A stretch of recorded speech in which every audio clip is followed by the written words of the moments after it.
Yes, thank you very much. Sorry for the little delay that we have had. On my part, we were meeting another delegation on the side events. But however, thank you very much for being patient and waiting for this session to begin. Merci d'avoir attendu. Welcome to this high-level event on district coordination.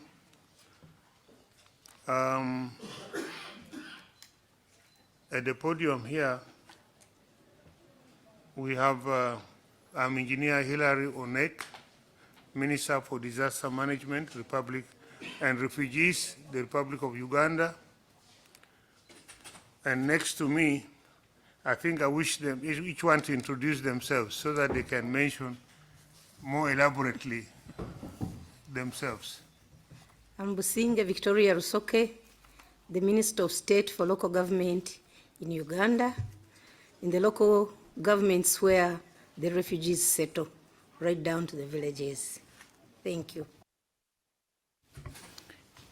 Good afternoon, everybody. My name is Mavis Nkomesha. I'm from Zambia. I'm the Permanent Secretary in the Office of the Vice President, looking after resettlements. Thank you. Good afternoon. I'm Stephen Awio Francis. I'm the Chief Administrator for Ruang Administrative Area, an area that is hosting over 120,000 refugees from the Sudan. Thank you.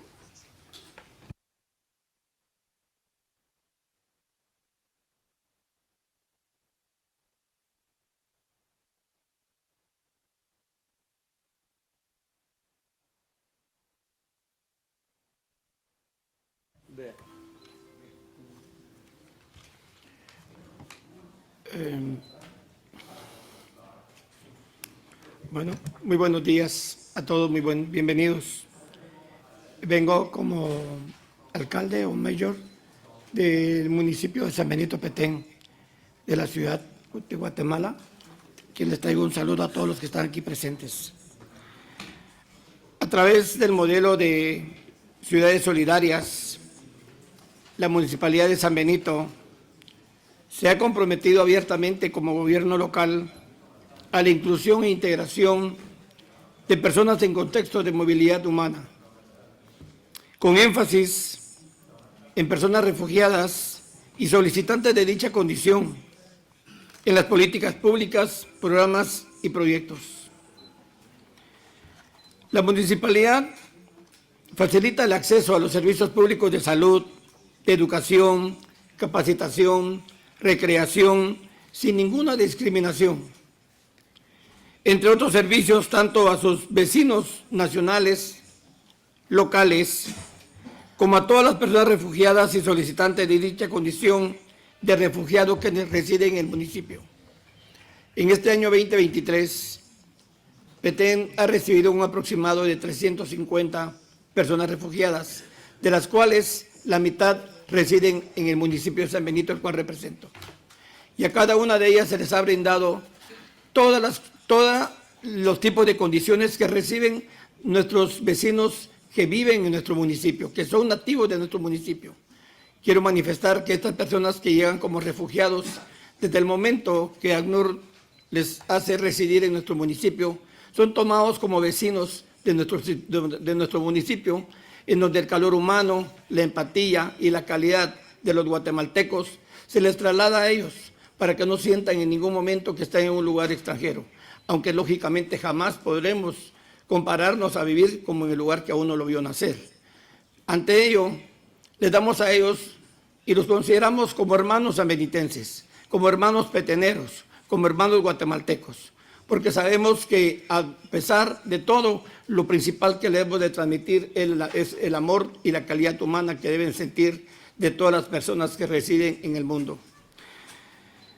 El modelo de ciudades solidarias funciona en el municipio porque cuenta con el respaldo del gobierno local municipal, es decir, de la corporación municipal y de su alcalde, a quien en este momento me presento como su servidor, y también de todas las oficinas técnicas en las cuales es necesario la inclusión de estas personas para integrarlas a las actividades municipales que se hacen día a día en nuestro municipio. Todo esto permite el fortalecimiento institucional planificado para brindar atención y protección, respuestas, soluciones a los vecinos y personas refugiadas. Los vecinos ameritenses cuentan con una larga historia de hospitalidad. Como comunidad de acogida, muestran su empatía con las personas refugiadas y sus familias, a quienes ya son considerados, como dije anteriormente, como vecinos sanbenitenses, abriendo las puertas de sus barrios para que se establezcan y tengan un nuevo comienzo en nuestro municipio. El apoyo de ACNUR ha sido esencial para la implementación de esto. Gracias a ACNUR por hacer de alguna forma más fácil la vida a estas personas. Gracias también por hacer más fácil los servicios que nos han ayudado para nuestros vecinos locales y para que se establezcan y tengan un nuevo comienzo en el municipio. Es por eso que digo que la cooperación de ACNUR ha sido vital, ha sido esencial en el acompañamiento técnico, además de su personal. La coordinación también con organizaciones de sociedad civil han sido elementales y necesarias. Y otras instancias de gobierno en el marco del Comité Técnico del programa nos ha permitido esfuerzos conjuntos y complementarios para mejorar el ambiente de protección y beneficio de quienes habitan en nuestro municipio. Esta es la forma como funciona la colaboración a nivel del distrito local con las personas de acogida en nuestro municipio, gracias a ACNUR. Muchas gracias.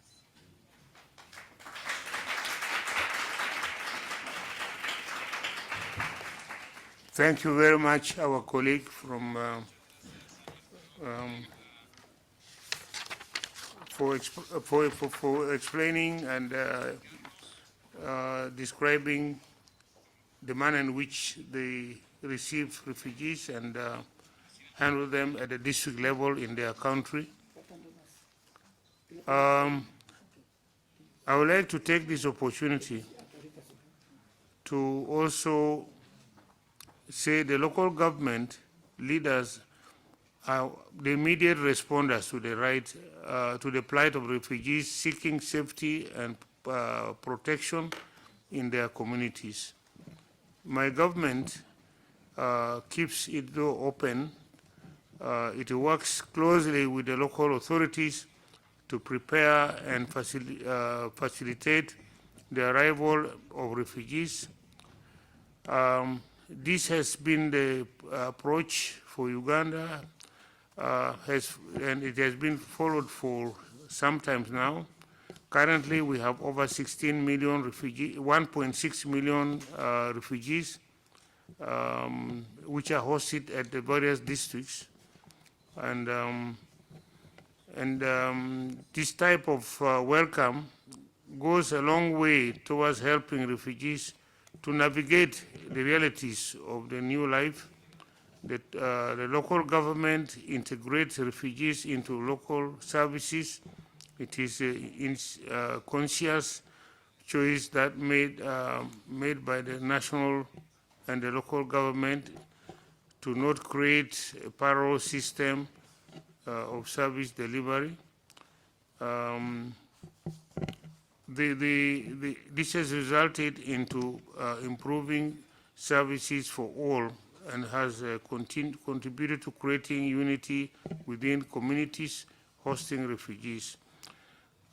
Coordination at the district level offers a significant opportunities to integrate longer-term resilience and development approaches. These efforts should not be forgotten, and refugees and requires the consideration of all stakeholders involved in the refugee response. The district coordination side event provide us with an opportunity to present multiple promising models of coordination of each district. Today we have already had examples from Guatemala. We shall also hear now the practice in Uganda, Zambia, South Sudan. They will highlight how these coordination mechanisms have contributed to building the resilience of both refugees and host communities. We will then discuss together the opportunities and challenges around district coordination. Next we want to show you a small video of about 5 minutes of coordination in Uganda. The presentation, and then followed by the presentation of the Minister for Local Government, Honorable Victoria Rusoke Businje. After her presentation, Ms. Mavis Commercial, Permanent Secretary, Department of Resettlement, Office of the Vice President from Zambia will come on, and then presentation by Permanent Secretary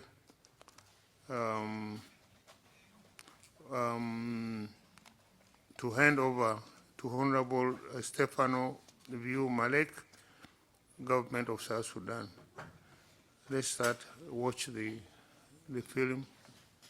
The practice, I hope, is being projected.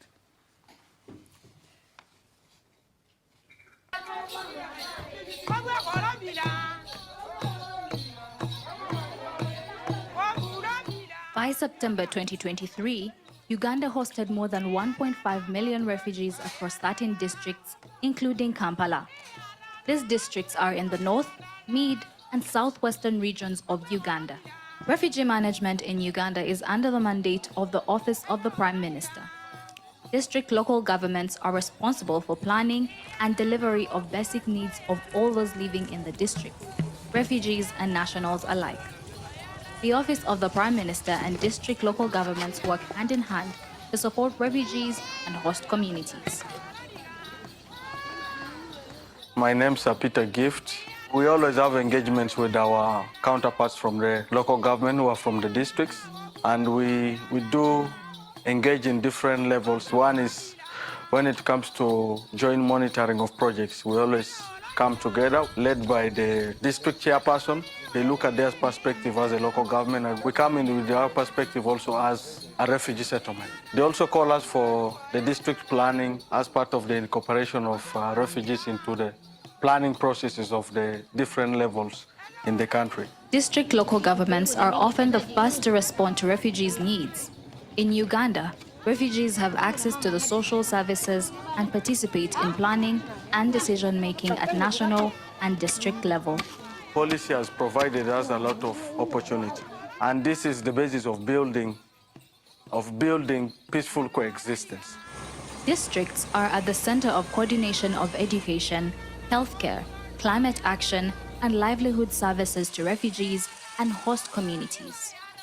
There are things that are done by a district in the refugees area, especially under health. We provide staffs and even partners. They send the staffs, and even in schools, we have teachers that are government teachers that are in the refugee schools and even the host community.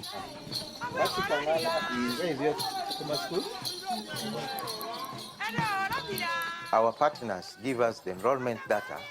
We put it against the ratios, like how many classrooms do we need to plan for? How many desks do we need? And then the latrine instances. So data helps us a lot in planning and budgeting for a better service delivery.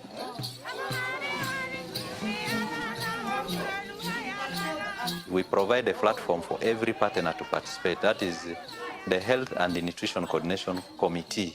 And those other partners which are providing health-related programs come together, we meet. There is strong leadership from the government through the Ministry of Health, the District Health Office, and good cooperation with UNHCR and other partners. So this has created an enabling environment for healthcare services to be provided smoothly. As a result of the implementation of the comprehensive refugee response framework in Uganda, new stakeholders have joined the refugee response. Beside districts, These include development partners. Partners align their interventions with response plans and district priorities, and refugees are involved in establishing the district development plans. So now we are implementing the one project called Proceed, project for strengthening resilience in refugee hosting district and refugee affected district of West Nile. So through this project, we are supporting local government, especially the integrated planning for both refugee and host communities in the refugee areas and the refugee affected area, both. And also we are trying to coordinate more for the district planners.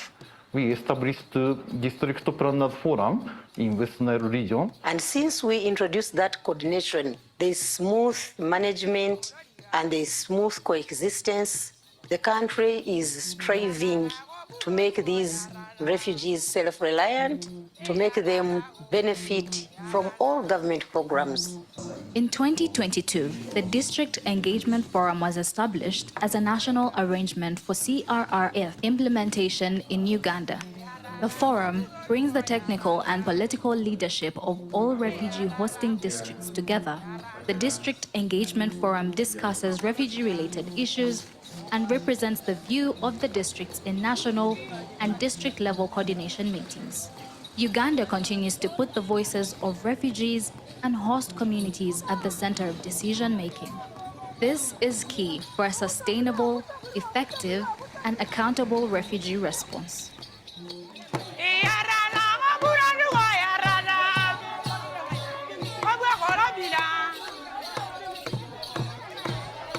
Yeah.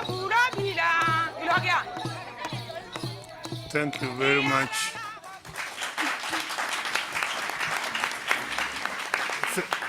Thank you very much for the short video.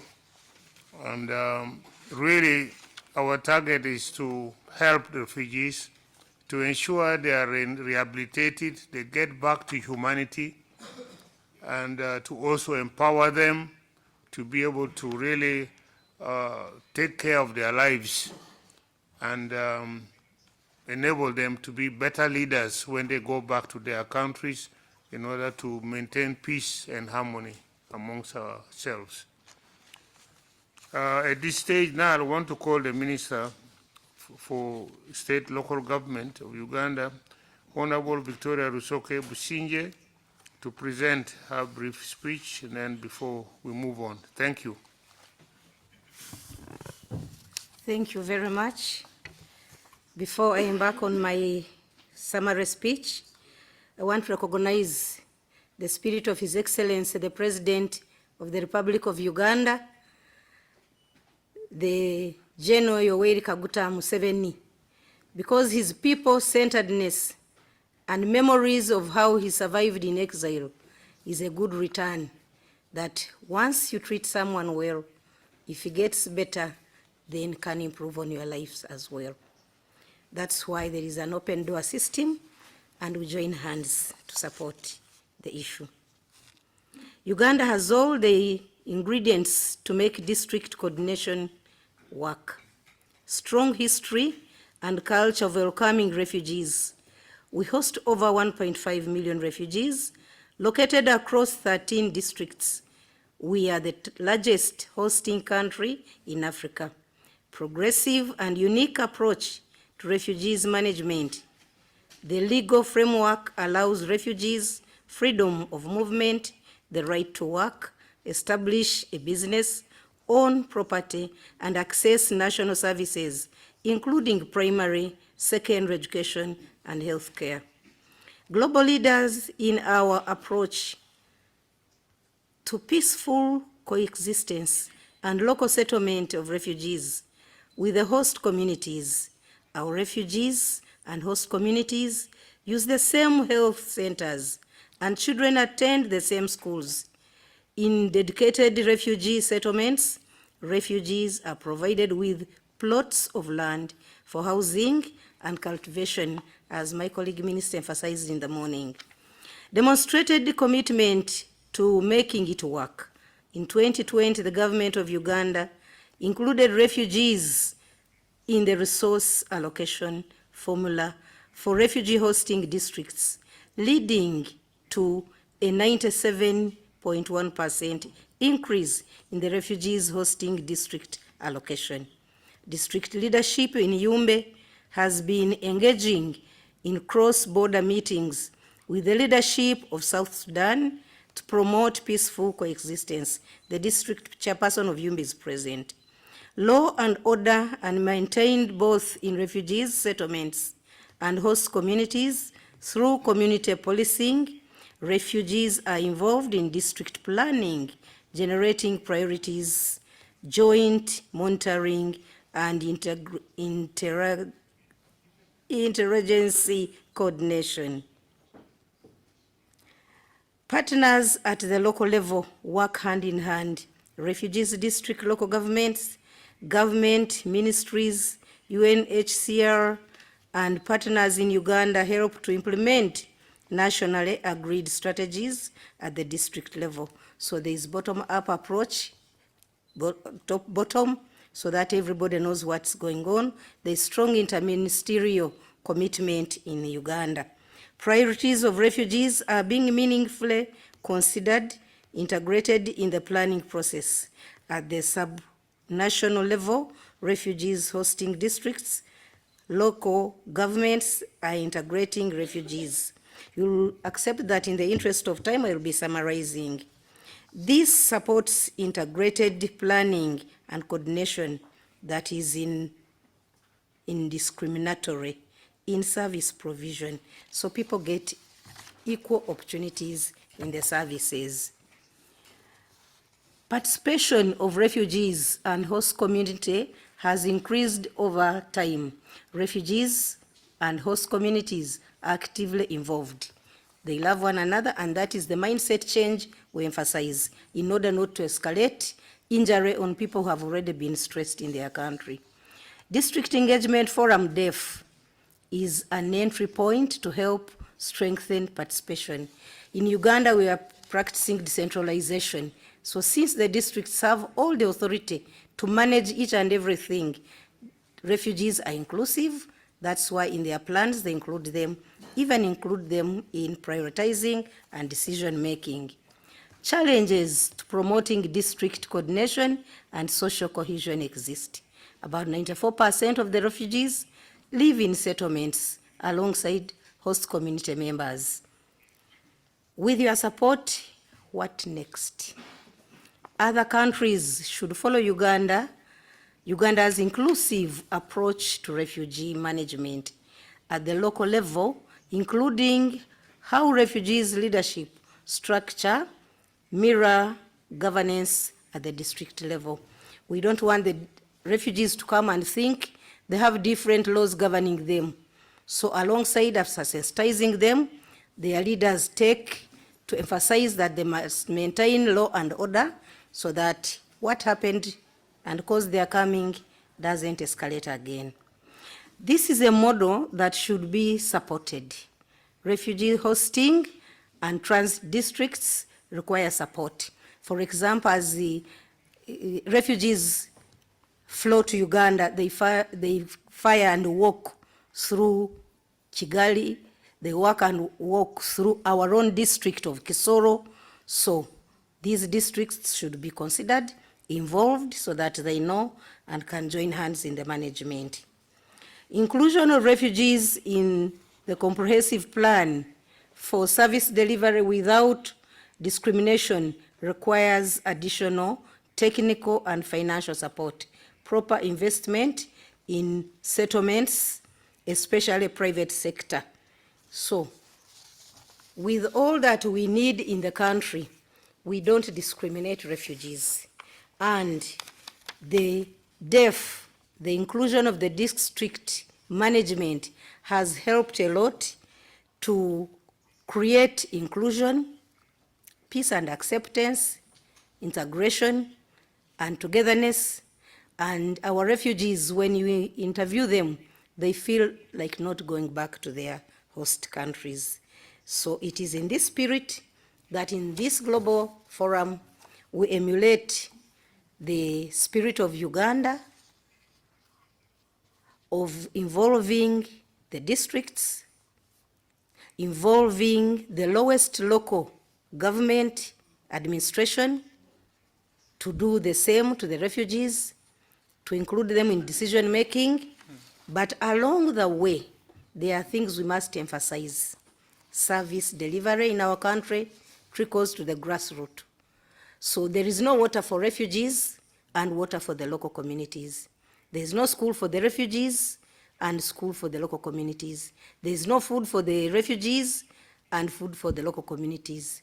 We want more funding to make sure the services of these unexpected numbers, the influx coming from our neighbors that we have not budgeted for, must be managed peacefully and people get services, and also reduce destruction to our countries, especially the environment.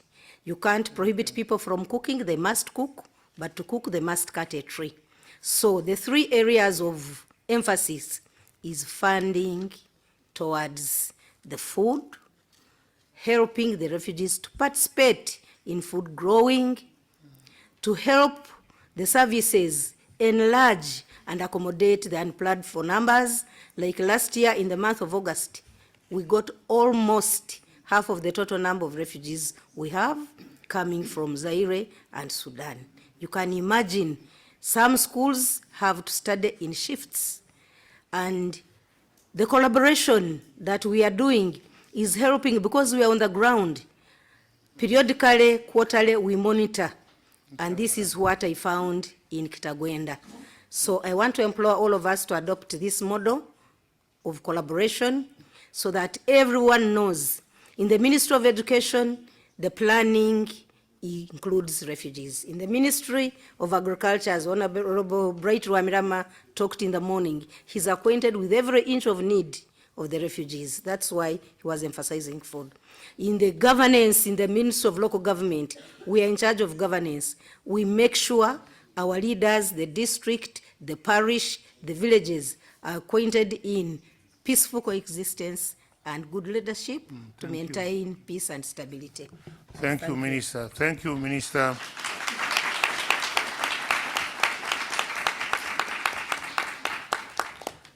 Thank you. All these are really to empower refugees and transform them. When they go back to their countries, they become better citizens.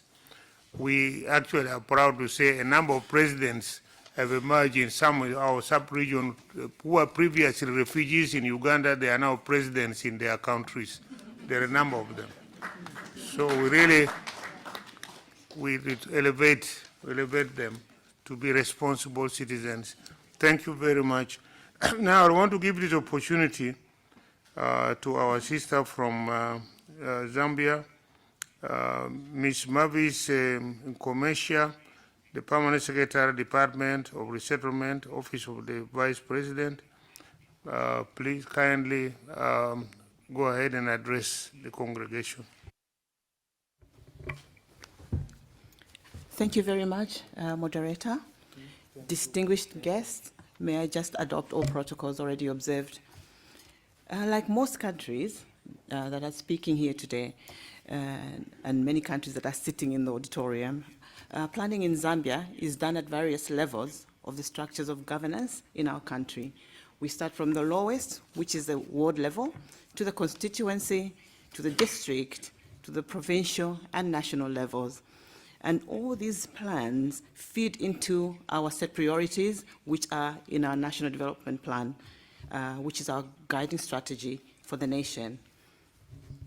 It's at the district level that we saw opportunities to make and include resettlements in the integration investment plans of the country. Before then, resettlements were actually excluded from planning and integrated plans. So we saw the need to include refugees into this plan. And we made a case with the Ministry of Local Government to include us, and they did include resettlement schemes. I just want the meeting to know that we have 96 resettlement schemes dotted around the country.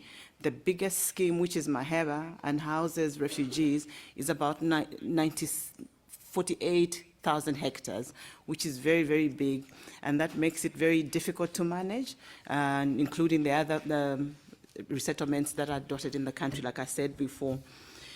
So we had a lot of support in trying to manage these schemes from our cooperating partners, and I want to just recognize JICA today, our UN cooperating partners, some of our CSOs that have come forward to provide humanitarian support and also technical assistance. So we just completed implementing a sustainable resettlement program, which is supported by UNDP, and another project called The Hope, supported by JICA, is also still being implemented. So after so many years of humanitarian assistance to refugees, we do recognize that there's fatigue on both partners and government in providing this kind of support. And so this support has also created what we feel is a dependency syndrome, where we see people not wanting to actually leave the camps and become more productive. So obviously, with this in mind, we wanted to move from this humanitarian approach to a more developmental approach by giving our people skills and training so that they can move from being dependent on cooperating partners and on government support and become more self-reliant. And so we are now planning from outcomes towards impact. Like I said before, through the Ministry of Local Government and working together with various stakeholders, private sector, we developed a local area plan with the support of JICA, as always, in trying to address some of the core issues affecting the host communities and refugees in responding to some of the challenges that we've been facing and the refugees and host communities have been facing. So some of these challenges have stemmed from limited self-help opportunities, exclusion of refugees from planning, community infrastructure, productivity or lack of productivity, lack of private sector participation and coordination. One of the issues that was really, really a problem was the coordination mechanism. We have so many partners, CSOs that are working within our resettlement schemes, but everybody's working in silos, and so it's a bit difficult for us to actually measure the impact of what these activities have had on the communities. So obviously the local area plan has really supported us to try and see how we can capture all these activities together and see how government and cooperating partners can work together to actually have a larger impact. And so in developing this strategy, within that strategy, we have an initiative that we're calling Modernization of Refugees, Resettlement, and Host Communities. In short, we're calling it the MORASA. So the MORASA is a strategy that brings together the stakeholders that have been working within the resettlement to try and coordinate our efforts together and develop the area called Maheba, which is, like I said before, over 48,000 hectares, and it's a city in itself.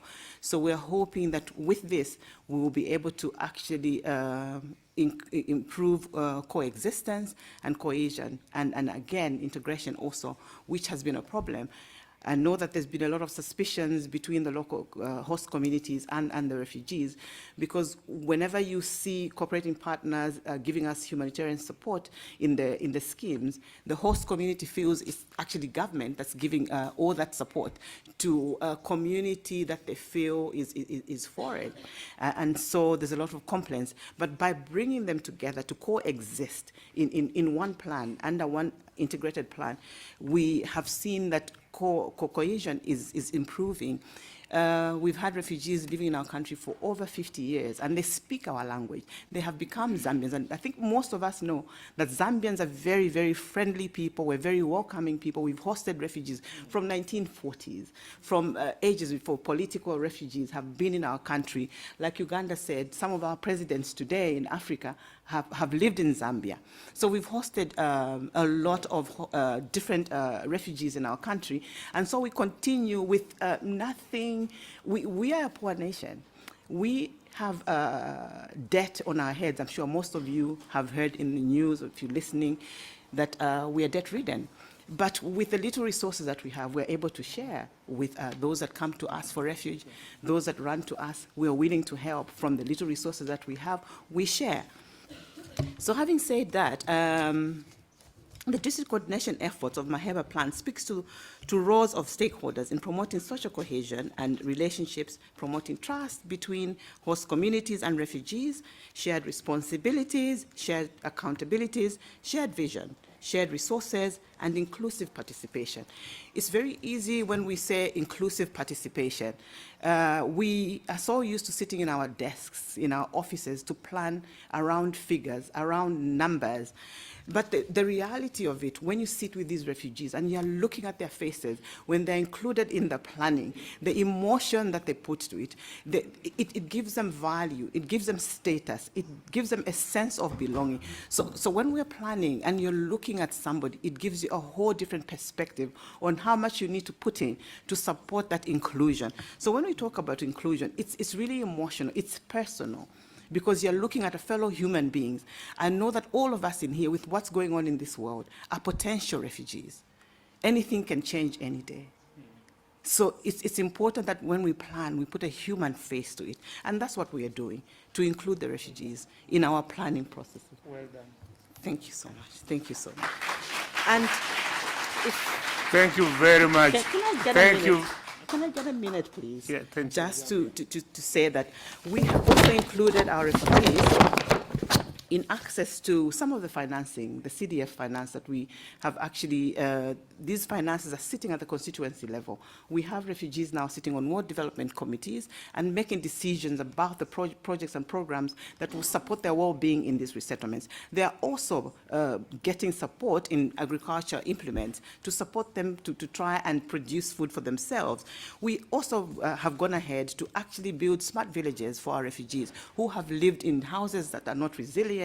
With climate change, these houses are falling apart every day. So we have gone ahead to buy block-making machines that will actually help them to build more resilient accommodation that is sustainable to see them through the climate change and the weather change patterns. So I think we're doing a lot. Moderator, I don't have time to say, but this is what we're doing. And I hope that you can support our agenda and our program to support our refugees. Thank you very much. Oh, great. Great. Zambia, great. Zambia actually been hosting even some Ugandan refugees, particularly during Idi Amin period, when a lot of our leaders, a lot of our people dispersed in East Africa, Kenya, Tanzania. Zambia is exceptionally, from Zambian University, we have had our leaders trained there. Now they are back into our country, they are prominent leaders. We thank Zambia for their policies on refugees.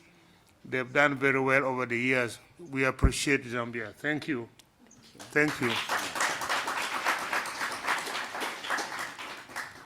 Now, I want to take this opportunity now to give a chance to the permanent secretary from South Sudan. The permanent secretary to hand over to Honorable Stefano Wiu Mialek, Government of South Sudan. I didn't know his designation. Maybe he's a member of parliament or a minister. Chief Administrator. Oh, he's a chief administrator in charge of refugees in South Sudan. Give him an opportunity to also say their side, how they are working on it. Thank you.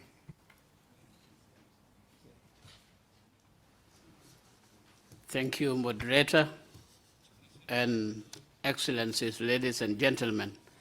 Sitting and speaking here at this global refugee forum is a call for rethinking on how do we address issues of displacement in a context of a rapid changing world with increasing number of refugees, internally displaced persons, and returnees, and the mounting pressures on the host countries.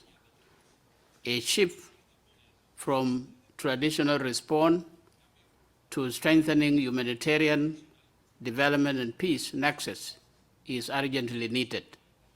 We need more resources and to invest in local solutions in order to ease pressure on host countries, and also maintaining our focus on the 2030 agenda. Our minister has mentioned in several occasions South Sudan has an open policy for refugees, and I'm speaking here as a chief administrator for Ruang administrative area. Just a sample of one of the areas in South Sudan. We have 10 states and 3 administrative areas. And I'm sitting here as a sample for one of the areas hosting over 120,000 refugees from the Sudan. And in view of the shrinking donor resources, and especially for comprehensive humanitarian action, it is critically important to shift resources to local level, investing in local solutions, as well as strengthening the institutional capacities of the host government. In terms of district models or administrative area coordination models, as I said before, we have 10 state and 3 administrative area. And in my area, we have 8 counties, that is the local level of government. And in Ruang administrative area, we are dealing with 2 ongoing situations.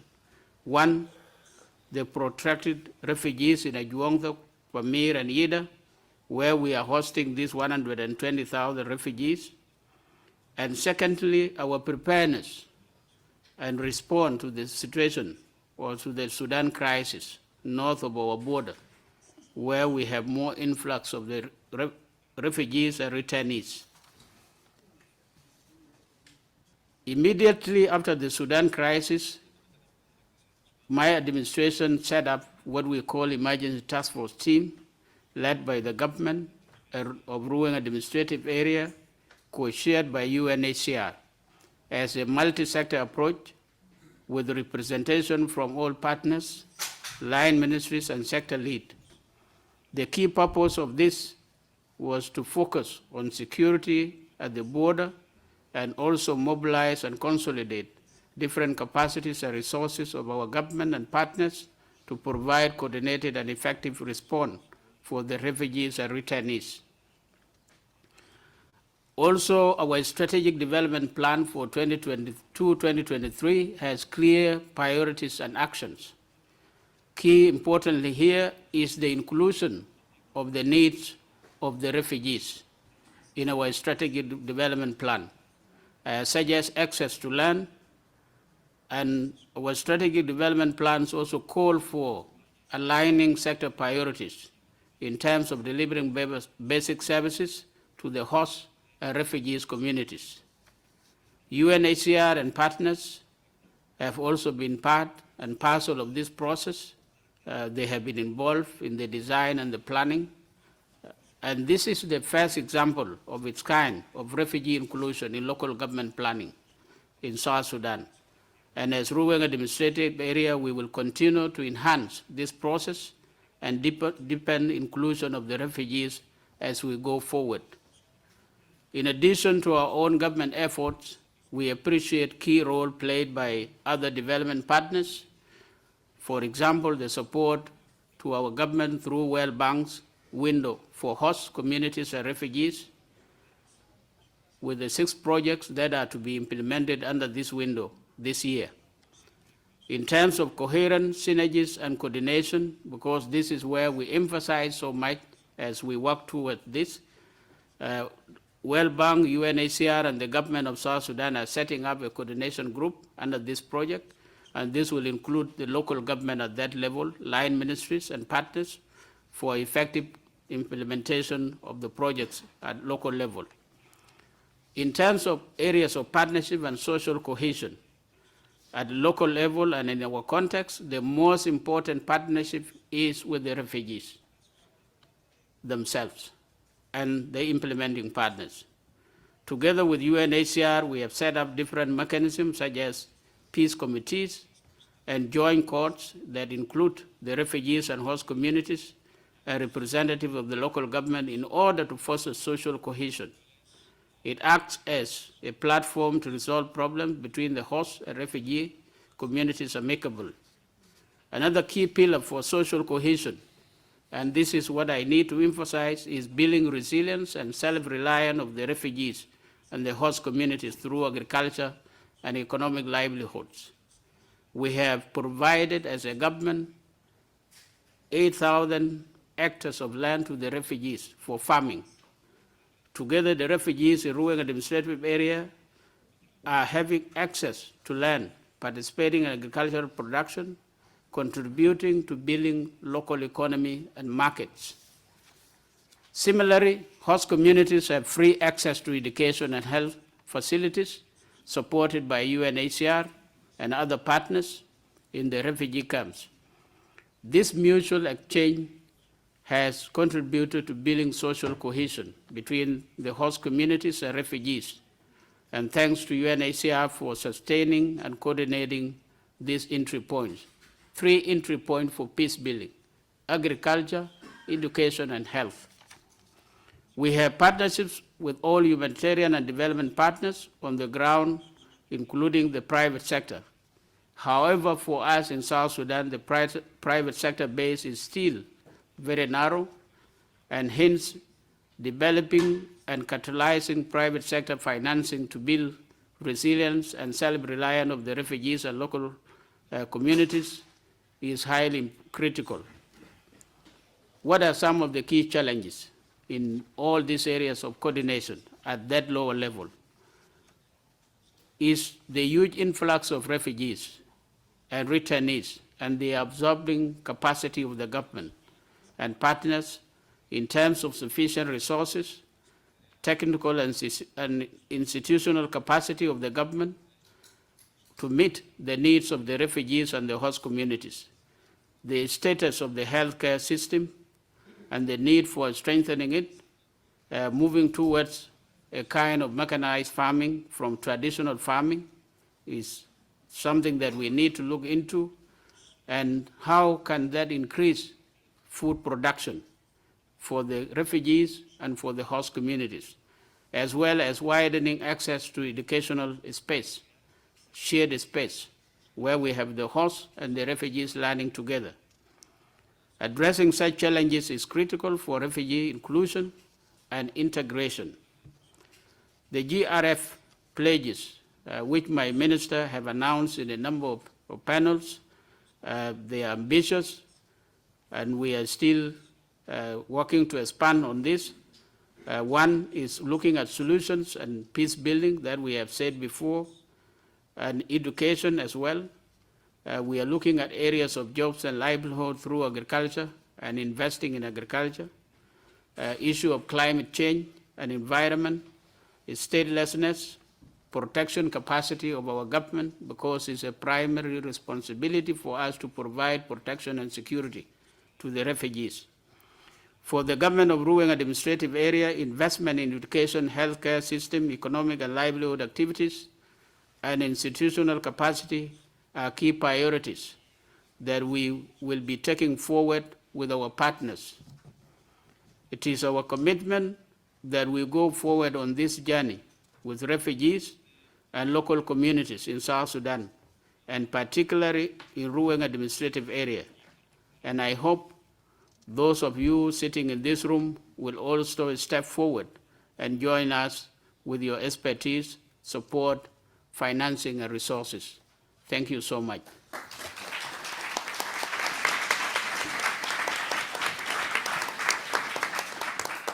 Thank you very much, South Sudan, for those efforts. I do recall in June this year, we called for a conference supported by IGAD of East African community ministers and IGAD ministers, countries in Kampala. Your minister at that time, somebody called a call, I think, represented your government. And we agreed to harmonize all our policies towards refugees along the Ugandan kind of considered standard. So we agreed on harmonizing that to make sure that the refugees are equally treated in the region and empowered and given opportunity. We are grateful for your presentation, which actually is along the line which we agreed in Kampala, and we hope to again meet and consider refining and improving it.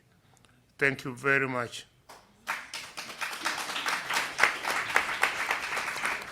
Now,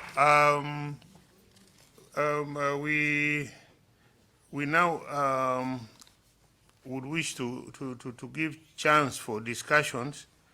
Maybe our colleague Carlos Cuilen Morales, Mayor of San Benito, Department of Poland. You have already spoken, but if you have something to add before we give questions to the floor, if you have something to add, kindly, I give you opportunity to add something, and then I pose the questions. Muchas gracias.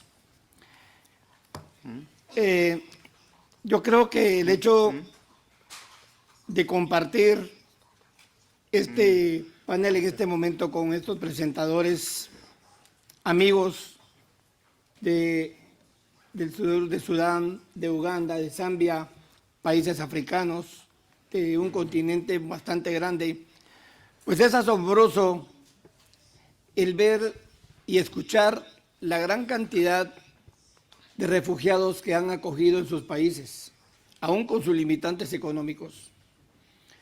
Yo vengo de un municipio que solo tiene un tamaño de 112 kilómetros cuadrados, de un departamento en el centro de Petén de la ciudad de Guatemala, en donde la cantidad de personas acogidas quizás no son muchas, pero cada una tiene su valor, porque el salvar una vida no tiene precio, y no hay dimensión. Yo creo que para Guatemala y para ACNUR, para mi municipio, al escuchar que cada vez es mucho más grande la cantidad de personas que necesitan ser refugiadas en un lugar seguro, en donde se le brinden esos servicios básicos de salud, de educación, de tener una entrada o un trabajo para mejorar la economía y la calidad de vida de los que dependen de ellos. Yo creo que cada vez tenemos que luchar por ser mejores en ese sentido. Considero que muchas personas quizás no quieren dejar sus países, pero posiblemente la violencia o factores de amenazas los han obligado a hacerlo. Y salen de sus países con niños tan pequeños, niños que tienen el derecho a la vida y una vida feliz, a una niñez feliz, para que se puedan desarrollar de una forma adecuada, no importando el lugar donde vivan. Porque estos niños que salen de 3 y 4 años, viviendo 5, 7 o 10 años en otro pueblo, jamás van a querer regresar a su tierra natal, siempre y cuando se les den a ellos las medidas adecuadas para que puedan vivir de una forma sana, sin discriminación, acogiéndolos como verdaderos hermanos sanbenitenses y guatemaltecos en el caso de Guatemala. Es el momento propicio de planificar, porque cuando se planifica y se organizan bien las cosas, las familias se sienten en familia, no importando a dónde lleguen. Para Guatemala y para San Benito, en este momento en el cual quizás no tenemos muchos, pero los que tenemos los hemos sabido de alguna forma acoger, y de la cual ACNUR, al ver esto, nos hizo parte de las ciudades solidarias en el mundo. No cabe duda que es el momento de poder hacer una planificación adecuada, una planificación en la cual posiblemente estas personas que lleguen se les puede garantizar de vivienda propia, se les pueda garantizar en los cuales se pueda conseguir de alguna forma que estas personas puedan trabajar y laborar no solo en actividades domésticas o privadas, sino que también que el gobierno les dé permisos a través de ID, como le llaman ustedes en inglés, de algún tipo de identificación personal, en el cual tengan el permiso de trabajar en cualquier institución. Porque no solo es de cogerlos y dejarlos, sino que también de ayudarlos, de transformarlos y decirles que nosotros los acogemos como hermanos, no importando el país a donde lleguen.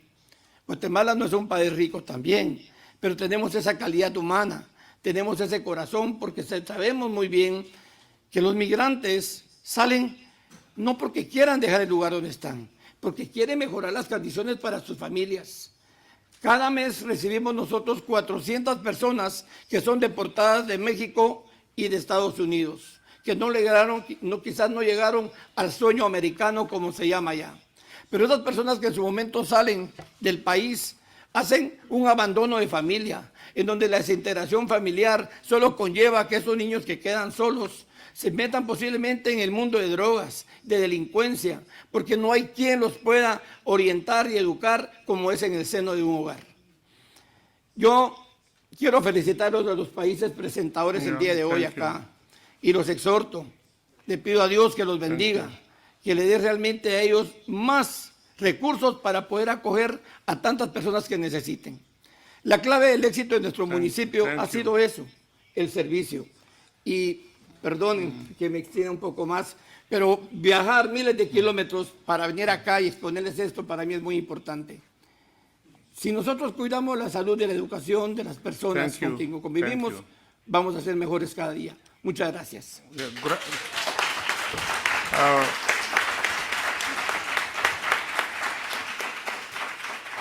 Muchas gracias, Guatemala. Perdón. Oh, that's great. Now, let us pose a few questions and maybe we answer and I see some discussions. Well, number one, I want to ask, how do you ensure integrating planning and service delivery with respect to the refugees hosting? Can I get, I've seen hands here. Mr. Abdulatif, you can answer something. And then from South Sudan, Mr. John Dabi, yeah, you will also speak. Can you give quick? Thank you very much. Thank you very much, moderator, distinguished panelists, ladies and gentlemen. It's okay, speak from wherever you are, because we don't have much time now. Don't make it a speech. You make it, you just deliver the point and don't make it a speech, please. Yeah, thank you very much. I promise to be very brief.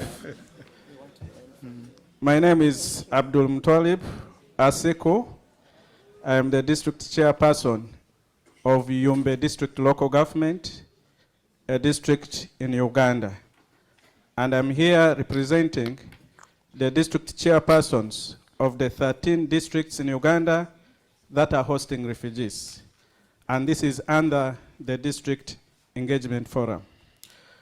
Moderator has posed a question regarding integration and also the pledges arising from the District Engagement Forum. When it comes to integration, from the earlier presentations, you appreciate that the district local governments, as the hosts of the refugees, play a very critical role.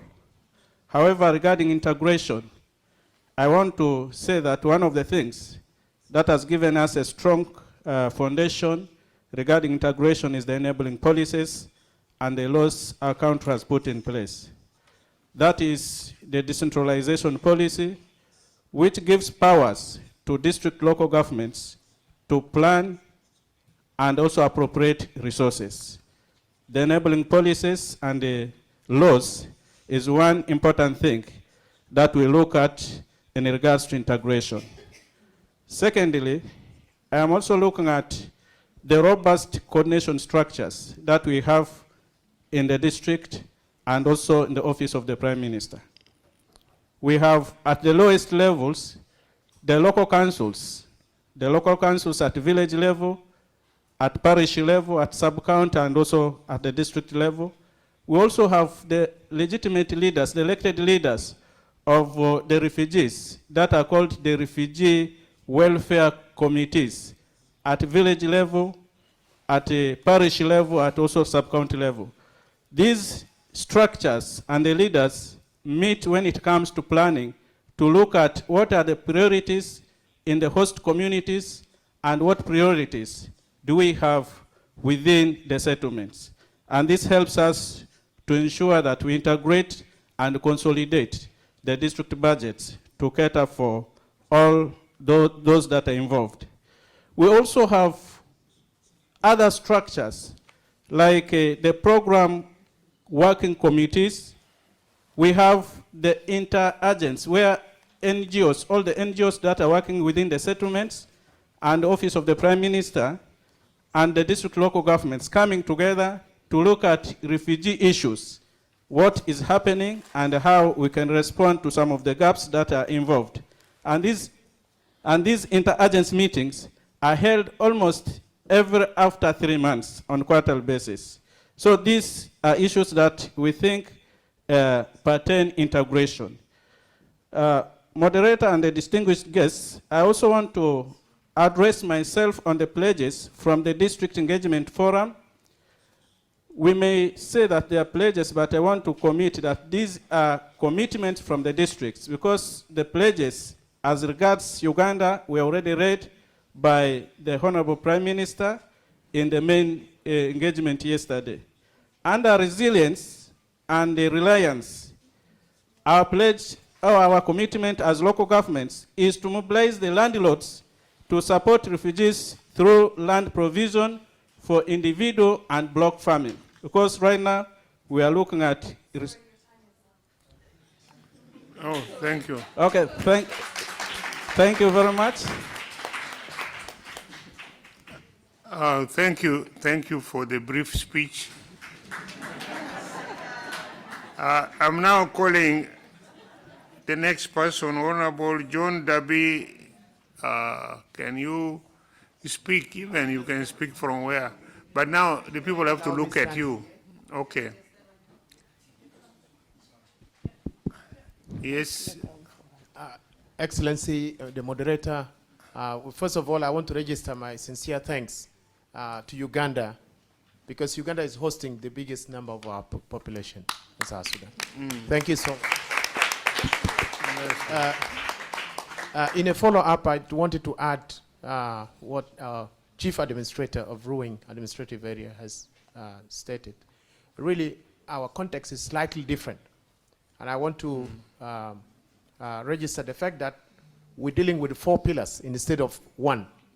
We're not dealing only with refugees. We have refugees, we have returnees coming in big population. As we sit here, we have 14,000 returnees who have arrived Reng in the last 7 days.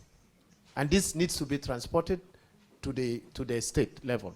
We have IDPs, internally displaced population, and the host communities themselves. So I really want to add the fact that our pledges, which has been made, the 6 pledges, captures the context of the country, which really goes into peace building as a first one. The second one, which is education. And the third one is the whole issue about livelihood and the agriculture and the land opportunities and so on. And the fourth one is environment. And the fifth one is the whole thing about statelessness. And then the last one, which is the issue of documentation, protection. Those are the 6 which we think the international community should support South Sudan to be able to really continue hosting. Finally, we as South Sudanese have been refugees in many countries. So us really, we're doing it, hosting refugees out of our heart and feeling, and we know it. And then it is also enshrined in our laws. You know, the open door policy, the welcoming, hospitality, everything is not only because really it's just an international protection perspective, but it is also an issue that we have lived. We've been in Uganda for many years. Uganda educated us, Kenya, Ethiopia, all this region, the IGAD region. So we want to say, really, we are there, but we need the model that Uganda is using, and we have already adapted part of this, and we are using it. And you can see now the final thing is really the Sudan case. All the refugees are now coming, and the resources are going down. Now, instead of the number increasing, and also resources increase to support these people, it's not. Now we've allowed the Sudanese who have come, let them work. They are running hospitals.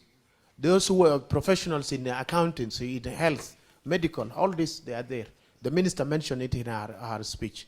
I would like to take this opportunity to also say we have come here with 4 ministers. We have Minister of Interior, Minister of Disaster Management and Humanitarian Affairs, and then we have him, he's the chief administrator, he's like the governor of an area.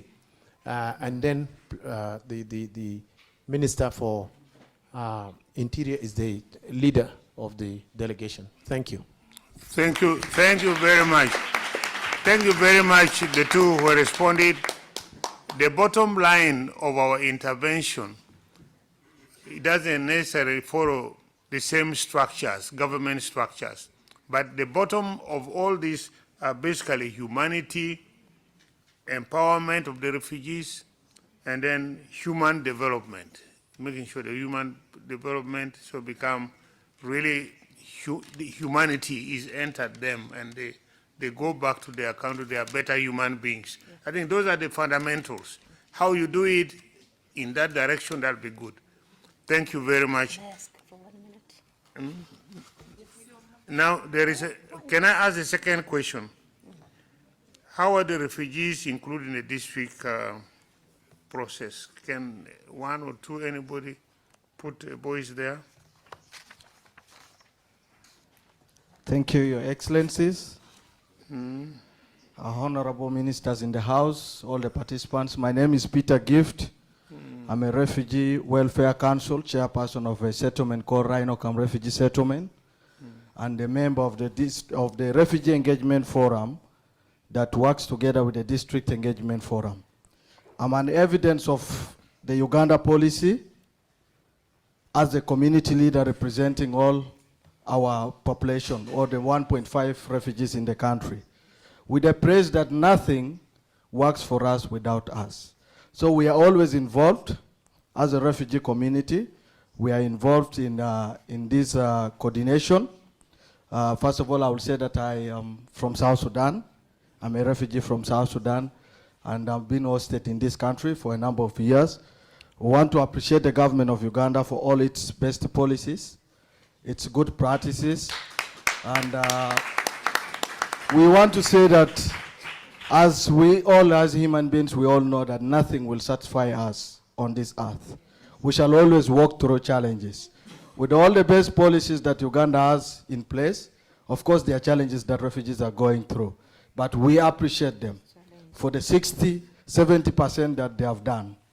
As far as district coordination is concerned, we are situated in 13 districts and we are 13 settlements, as already been informed. We have a strong coordination. As part of that, we work together with the district engagement at a national level. Because I am a national leader in context of refugees, I represent all the refugees in the country. At a lower level, we have the villages, we have the zones, and we have the settlement. The same like the districts, the sub-counties, the parishes, and the villages. And in all these levels, we have leadership, as been stated before. I'm an elected leader, and we have elected leaders up to the grassroots level. And this is a good practice that we are given an opportunity to lead even at a global stage like this. We want to appreciate all the coordination and all the support, and we want to call upon the government of Uganda to strengthen on the best practices they have, to continue working and supporting the refugees, continue involving us whatever stage it's supposed to be, so that we are able to move forward and we transform the lives of refugees. To the world, Uganda is a role model. Uganda has the best practices, but Uganda has no money. That means that we need more support. We need more support. The challenges that refugees are going is because Uganda has no money. And thank you so much. We call upon the world to support us. Thank you. Thanks so much, Peter.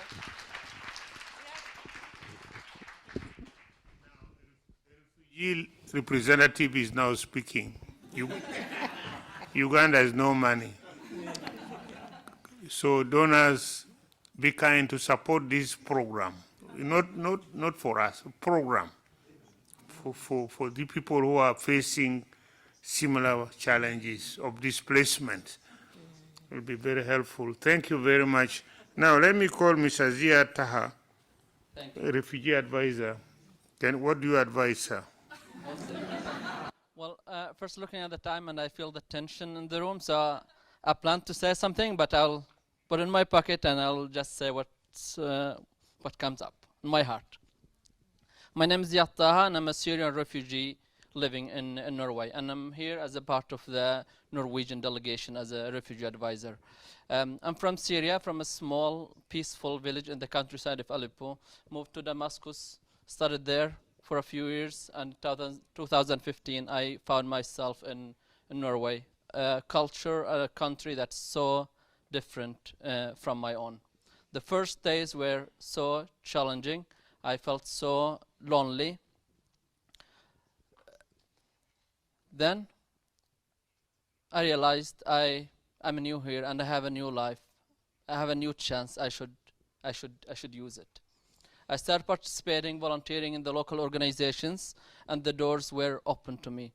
The local community of my little town, and I'm very proud to call it my town now, in the south of Norway, called Mandal, are also welcome to visit there.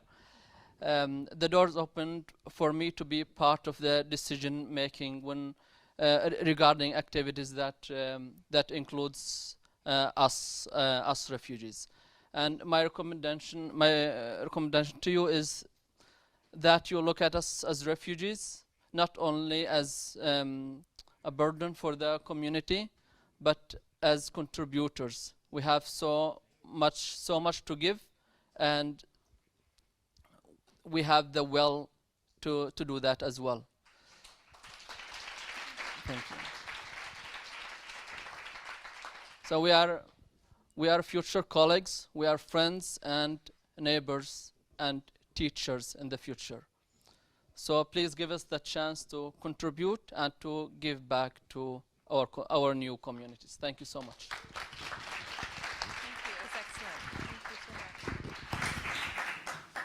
Well done, Ziad. You really express that humanity. You participate. You can contribute where you are. And definitely the policies must be kind to refugees and be enabling so that we become. Now let me go to the next question, which is, would you like to highlight any opportunities or challenges around district coordination and how it contributes to strengthening social cohesion? Is there anybody who has any idea? Oh, wow, well done, come, go on. Yeah, Thank you very much, Minister. My name is Mark Angel. I'm the Vice President of the European Parliament, and I'm from Luxembourg, and I would like to highlight some initiatives of the European Union, how we do try to make a good integration of migrants and refugees. And in the European Union, we know we cannot do that top-down from Brussels. We have to include local leaders and regional leaders and mayors. And therefore, we work closely together with the Committee of Region. The Committee of Region is one of the EU institutions where mayors and regional leaders come together and share their experiences. And they've been very active, and they are also the ones who can, at local level, really closely work together with civil society. This is the success. We do legislation, but this legislation has to be possible to be implemented by mayors and local leaders and in contact with civil society. So there's two important initiatives. In 2019, the Committee of Region launched the Cities and Regions for Integration initiative, a fantastic initiative which provides a platform for mayors and for regional leaders to showcase positive examples of integration of refugees and migrants, to share relevant information, and to promote diversity as an added value to build inclusive cities, inclusive societies, and inclusive region, and to ensure social cohesion, and also to make sure that integration is not assimilation, that integration is a process which goes in two directions, and that we can win so much from good integration. And in February 2022, after the unprovoked brutal aggression that Russia did on Ukraine, the Committee of Region immediately created an info support hub to help the mayors and local leaders and also civil society to integrate the millions of refugees from Ukraine we are hosting now in the European Union. And I'm so happy to hear and learn lessons from Africa and from Latin America, because it's important to share information and to follow examples. And this makes us much richer. So thank you so much for all that you've told us today. And I will bring all of it home. I also heard the problems of funding. This is also very important, and I heard that message. But I want to say that a report we did with small and medium-sized cities in rural areas, the conclusion is the same. Integration can only be successful if we listen to the refugees themselves, if we give them a voice, and if we include local and regional leaders, because otherwise integration is not going to be a success. So thank you very much. And as I said, I promise I'll bring your messages back home to the European Parliament. Thank you very much.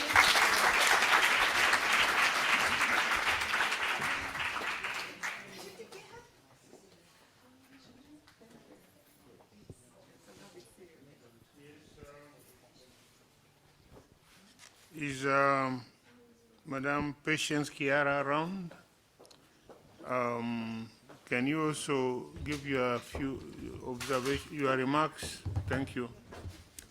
Thank you very much to the moderator, distinguished panelists, and all protocols observed. My name is Patience Chiara. I'm coming from the Regional Durable Solutions Secretariat, covering East Africa and Great Lakes, based in Nairobi. District coordination and area-based approaches cannot be treated as technical exercises if they are to be sustainable and if they are to engage refugees and host communities in ways that support long-term stability. Governance and accountability is key and is going to be absolutely key as we go on to planning around this district plans. So more specifically, we should be looking at both vertical relationships between duty bearers and rights holders, but at the same time looking at relationships between refugee communities themselves and refugees and host communities. We should have a very granular understanding of those power relationships and how we can encourage greater accountability with a better understanding of social capital dynamics. A critical objective of district coordination should really be to support aid actors to be able to deliver aid in ways that enable a more coordinated approach between the district actors, but also all the actors that are involved within that particular area, within an area-based approach.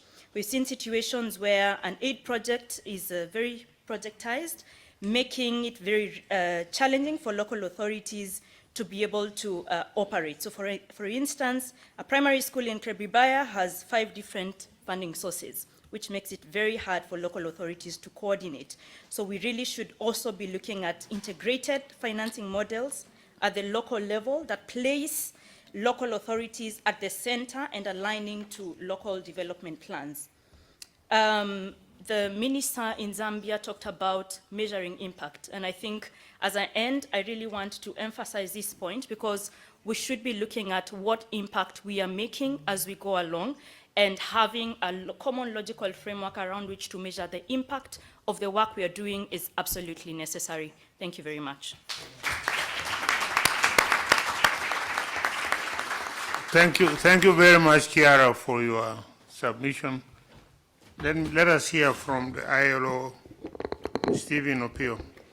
Okay, thank you. Your Excellencies, all protocols observed. We have spoken a lot about district coordination, and I just want to make reference to one main issue, coherence. I think one of the challenges that we see as development actors is the challenge of coherence, and it has been articulated by all the governments on the table, and I think on our part, is just to say that we need to step up our support as development actors to strengthen the district coordination by supporting coherence. We have joined efforts with UNHCR in Uganda and the rest of the UN family, but also in Kenya, in Ethiopia, in Sudan, and in Egypt. We are also taking the same initiatives to strengthen coherence at district local government level. And then 2, for us as the International Labour Organization, being the agency responsible for the world of work, we may not be able to give immediate humanitarian support. But what we see as an opportunity in strengthening coherence is the deliberate action of identifying refugee youth-led organizations that we strengthen their capacity to become implementing partners. So we have already started that work in a couple of countries in Africa, at least 5, and we, in each of these countries, have at least 3 to 4 refugee youth-led organizations with whom we are working as implementing partners. So they sit on the table together with the other implementing partners, and therefore are called upon on consultations, implementation, reporting, and monitoring. And 2 last things that I would highlight is on the commitments.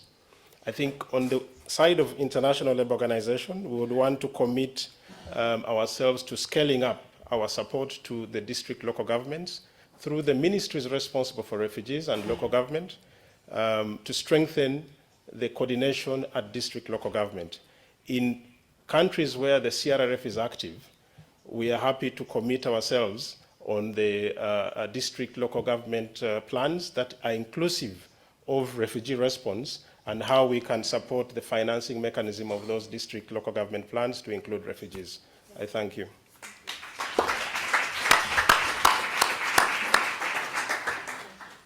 Can we hear now from Mr. Roy Chitty? If Roy Chitty is not there, I have this JICA representative, Ryutaro Muratani. Thank you, Minister Onek. Yeah, thank you. So my name is Ryutaro Muratani. I'm serving as the head of office for peace building in JICA headquarters. Yeah. And I would like to congratulate the government of Uganda for organizing this important event. Thank you. Because we believe the host countries has the very, very important role, and that should be highlighted. And within the host countries, the host communities and the local governments are the ones who are working very hard. So this event highlighting the role of the districts are very, very important for us. And we would like to also congratulate that you have an excellent combination of the Refugee Agency and the Ministry of Local Governments. So those refugee agencies and the local Ministry of Local Governments working together is very, very important to mobilize humanitarian and development partners. So I just would like to congratulate on that. And improving the district coordination, we believe that, I think our Ugandan partner and the Zambian partners have already highlighted what we are jointly working together in Uganda and in Zambia. But I would like to emphasize, first of all, the importance of the capacity development of the local governments and local district governments, because that will be the key to deliver services, support self-reliance of the refugees and the local host communities. So that's first thing I would like to highlight. And secondly, the importance of the data collection and the participatory mechanisms, because we wish to hear the voices of the refugees, host communities, and we would like to have precise data so that we can create a better policy response to the refugees and the host communities. So for that, we are working very closely together with the Ugandan partners and the Zambian partners. And lastly, we wish to create better framework so that we can work together, not only with the local governments, but also with the national governments and the international partners. I don't hear you. And I think our multi-stakeholder pledge to promote the HDP Nexus will be a driving force to promote this kind of partnership across local governments, national governments, and then international partners, so that we can work together to maximize the potential we have together in this room. So thank you very much, and congratulations once again.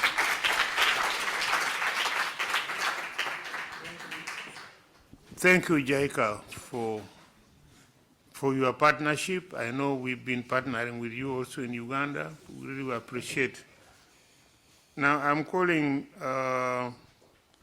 the Organization of African States, of American States. Sorry. American. Betilde Muñoz. Thank you, Chair. Pogosian. Yes, Betilde Muñoz Pogosian. That's my name. I'm director of the Department of Social Inclusion at the Organization of African States. No, American States. Sorry. No problem. Desde el Departamento de Inclusión Social de la OEA hemos venido trabajando en fortalecer el rol de las autoridades locales en la acogida e integración de personas migrantes y refugiadas en la región. Hemos hecho un trabajo muy importante en el marco del Marco Integral de Protección y Soluciones, MIRPS, un esquema de cooperación regional, donde se ha instalado un grupo de trabajo específicamente vinculado en el tema de gobiernos locales. Este es un trabajo que hacemos de la mano y en cooperación con el ACNUR y obviamente los gobiernos de 6 países de la región. Pero también quiero mencionar, en respuesta a la pregunta, algunos hallazgos de un estudio que hicimos junto con el ACNUR, la OIM, PADF, una agencia del sistema de la OEA, y otros socios que se enfocó en identificar experiencias desde las ciudades en la recepción e integración de personas migrantes y refugiadas. Y ahí se identifican 6 oportunidades, así como lo dice la pregunta, para fortalecer la coordinación entre actores y fomentar la cohesión social. Y permítame muy brevemente repasarlos y espero poder ahorrar. ¿Me quedan 27 segundos? Bueno, tiene 6 claves que incluyen el adecuar las políticas públicas a las necesidades locales, teniendo los insumos de las poblaciones objetivo, el generar capacitación no solo sobre los derechos de las personas, sino cómo se diseñan e implementan las políticas públicas para que puedan ser parte del seguimiento. En tercer lugar, el fortalecer la inclusión de las personas en las políticas que se dan en general, o sea, como donde las personas migrantes y refugiadas son parte del todo, ¿verdad? Promover esfuerzos de comunicación y acompañamiento para que las personas migrantes y refugiadas puedan superar las barreras de acceso a estos servicios, por supuesto dando un rol a la sociedad civil. Y también se identifica como un hallazgo necesario y positivo en este sentido el identificar y regularizar a las personas desplazadas, incluso a nivel local, más allá de lo que se pueda promover desde el gobierno nacional. Y solo mencionar que como socios de este trabajo estamos ahora trabajando en lo que es la implementación de estas acciones, rescatando mucho la importancia de poder incluir a las personas refugiadas en este esfuerzo. Muchísimas gracias.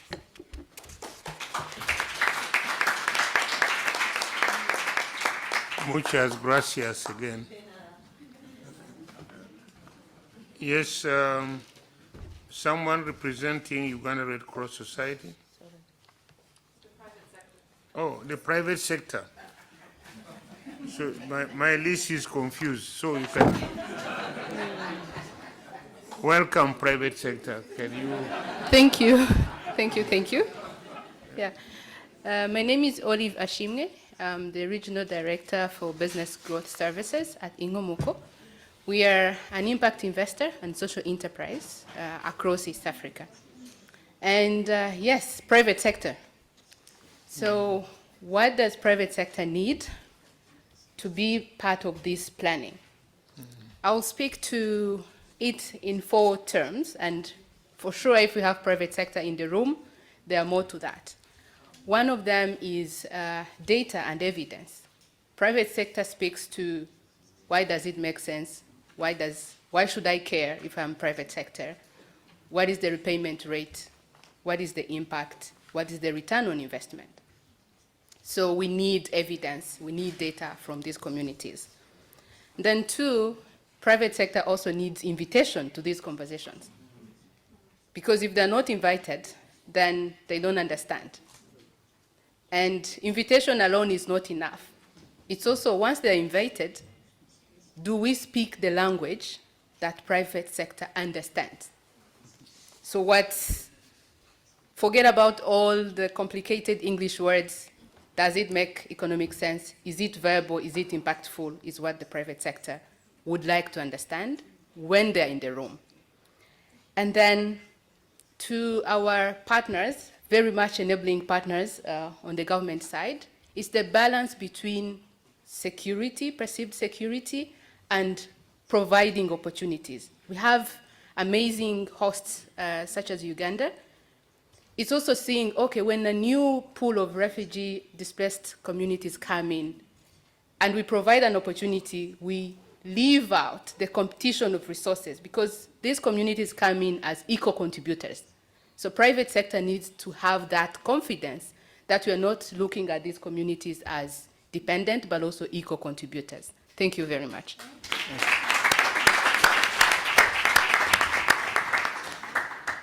Thank you very much, Madam, for the submission. Definitely private sector is key because involving refugees into those economic activities, like for example, creating markets for them, it activates them, even if they have little to sell, but they can benefit from the market spillover and other things.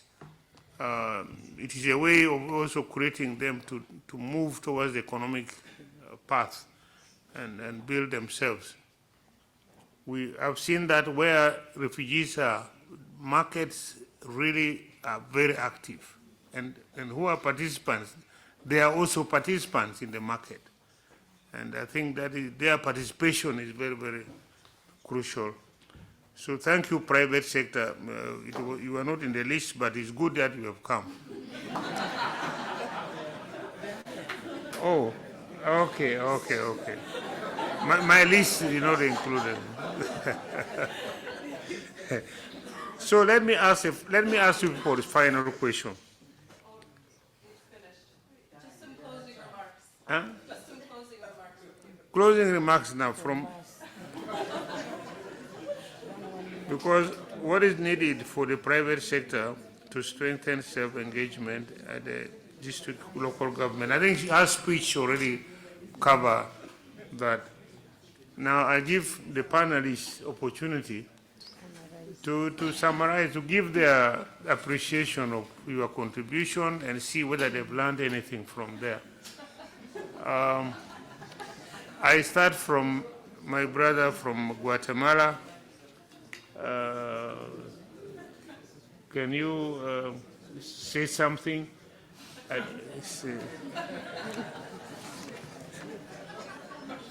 Bueno, yo creo que ha sido muy importante, muy interesante las ponencias y las opiniones de cada uno de los sectores que han participado.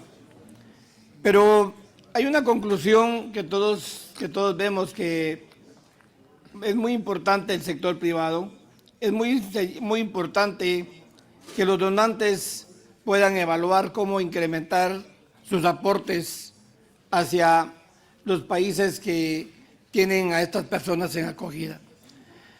Hemos escuchado muy bien que somos países con un calor humano, pero que con necesidades también para nuestra propia gente, que no somos países ricos, como se dice. Pero desde el día de ayer que tuvimos la plenaria, escuchamos cómo el compromiso de los países que son los principales donantes se comprometieron a seguir aportando cantidades mayoritarias de dinero para hacer posible una mejor calidad de vida para cada persona que están en acogida en algún país. Y los instamos a que cada vez, los exhortamos a que cada vez sea mejor su contribución, que sean mayores los aportes para que los países en acogida, no los que estamos aquí nosotros, sino que las personas que necesitan, las familias que necesitan esos recursos puedan tener, y lo repito de nuevo, una mejor calidad de vida.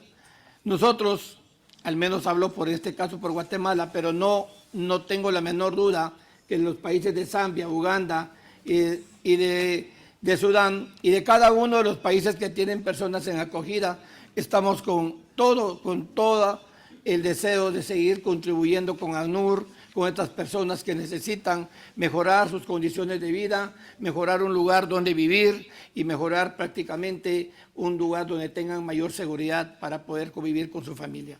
Yo agradezco a ACNUR por esta invitación, agradezco a los panelistas, a todo este foro, que estamos siempre pues con la mejor intención de seguir trabajando con ACNUR por el bien de nuestros hermanos, no importa qué país sean, no importa de dónde vengan, pero son hermanos, somos seres humanos con la calidad y el corazón de poder acogerlos en nuestro municipio de San Benito Petén. Muchas gracias a todos ustedes el día de hoy. Oh, thank you. Thank you very much, our brother from Guatemala. My colleague from South Sudan here, can you say something? Thank you once again. I think there's a lot that we have learned in terms of the models that we use, and a lot to be adapted. And what I need to emphasize here also is the fact that shifting resources to the local level, as we said before, in terms of investing in local level, local solutions. And she's very okay. She said it clearly, the engagement with the private sector. I think that's where we need also try to emphasize and put more resources so that it catalyzes some of the financing from the private sector. And I think what we should also go away with is the fact that we are talking of the refugees and the host communities. I think this is very important for us because that is what really brings a kind of social cohesion at that level. Thank you so much.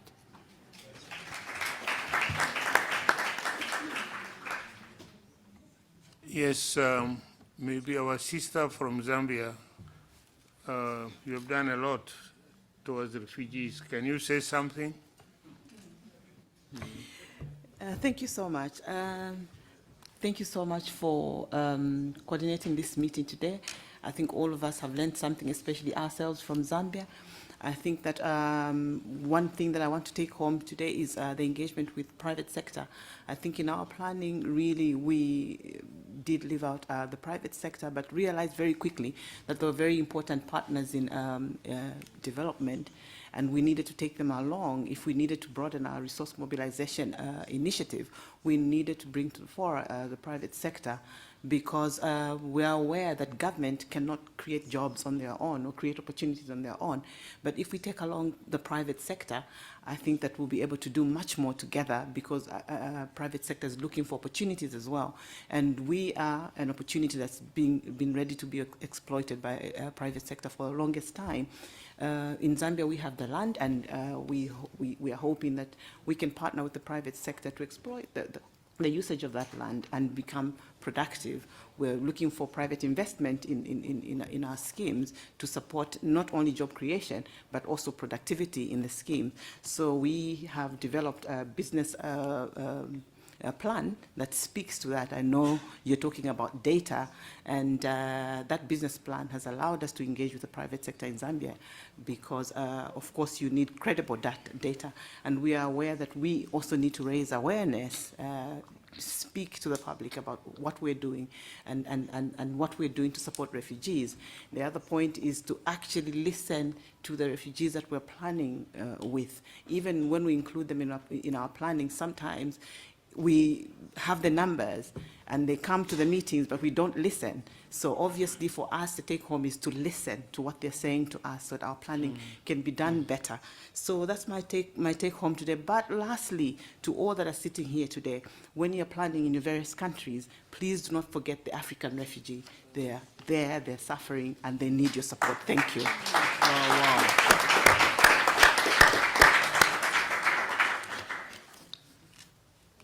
Thank you very much, our sister from Zambia. It was touching what you have mentioned, and we stand together. I want to thank you very much, members, all of you who are here in this auditorium. Maybe my Minister for Local Government doesn't want to be excluded. We are in inclusion, so sorry, Minister. Thank you very, very much. Members, you know the local governments are the transitional managers, and I want to commit that the local governments of Uganda, we shall strengthen our pathways to sustainable burden sharing. Managing and helping refugees is burden sharing.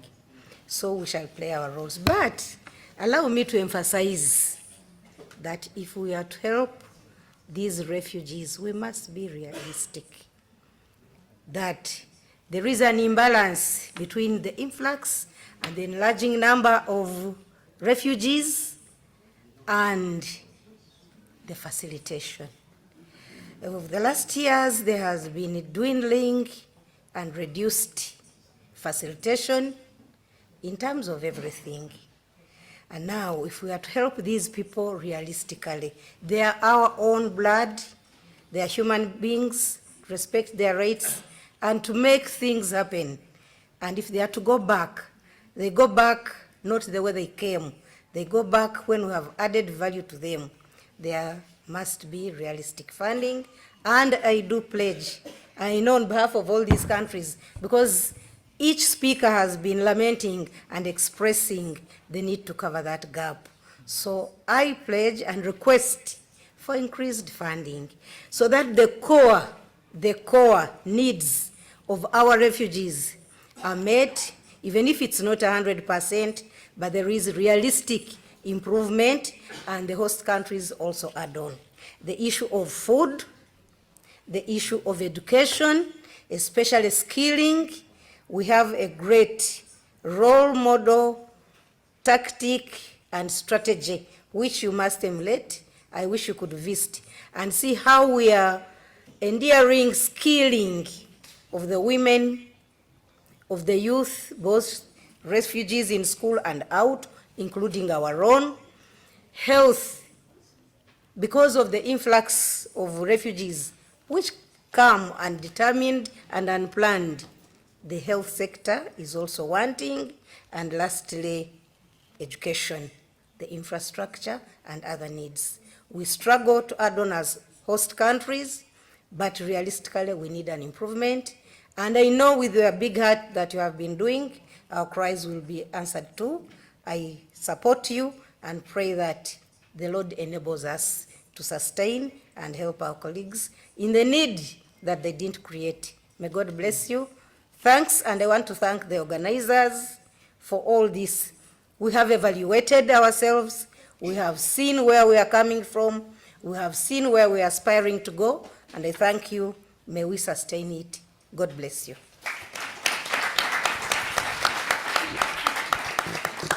Thank you, my colleague, for pouring out your heart on all this, because of this, the sympathy we have for humanity. Migration, in my view, globally, we must really investigate and address the causes for migration.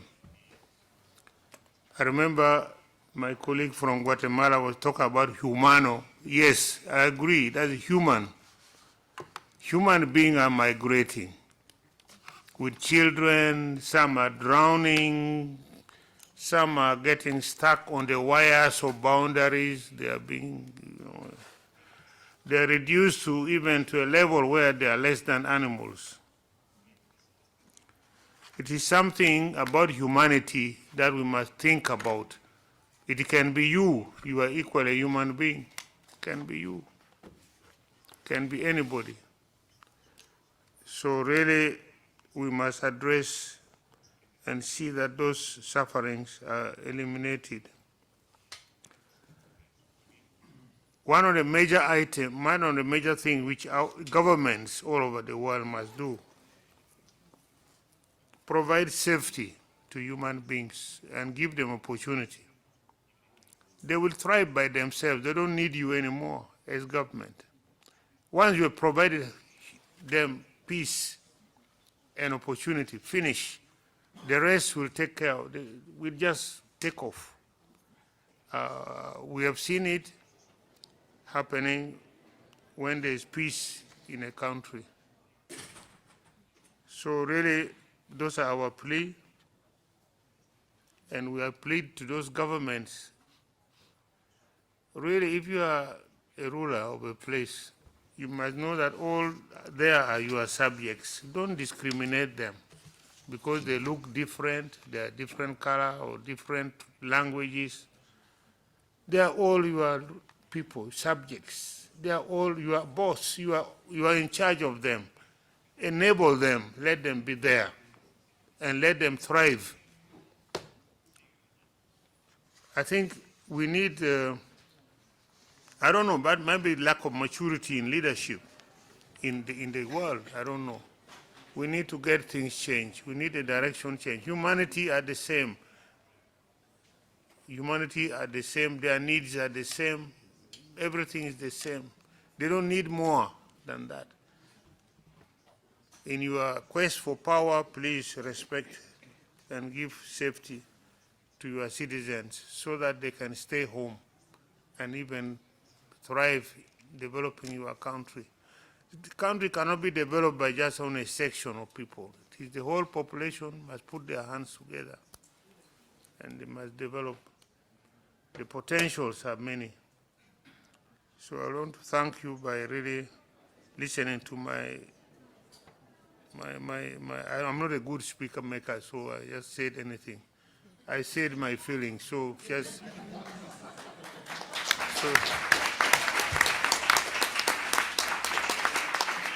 thank you very much. We can close here today. Thank you.